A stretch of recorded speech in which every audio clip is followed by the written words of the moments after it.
Padma Vibhushan award వచ్చిందని తెలిసిన క్షణం నిజంగా ఏం మాట్లాడాలో ఎలా రియాక్ట్ అవ్వాలో తెలియని పరిస్థితి.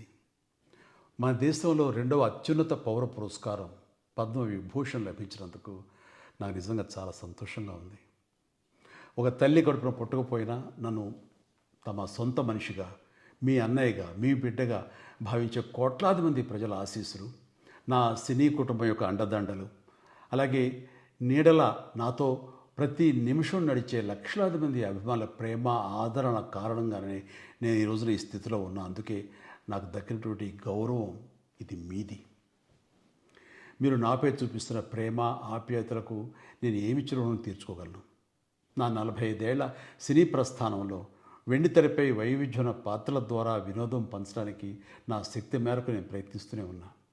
నిజ జీవితంలో కూడా నా చుట్టూ ఉన్న ఈ సమాజంలో అవసరమైనప్పుడు నాకు చేతనైన సాయం చేస్తూనే ఉన్నా.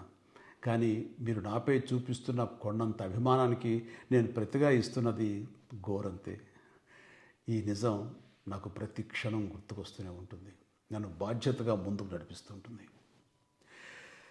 నన్ను ఈ ప్రతిష్టాత్మకమైనటువంటి పద్మవిభూషణ్ అవార్డుకి ఎంపిక చేసిన భారత ప్రభుత్వానికి, గౌరవ ప్రధాని శ్రీ నరేంద్ర మోడీ గారికి నా హృదయపూర్వక కృతజ్ఞతలు. జై హింద్.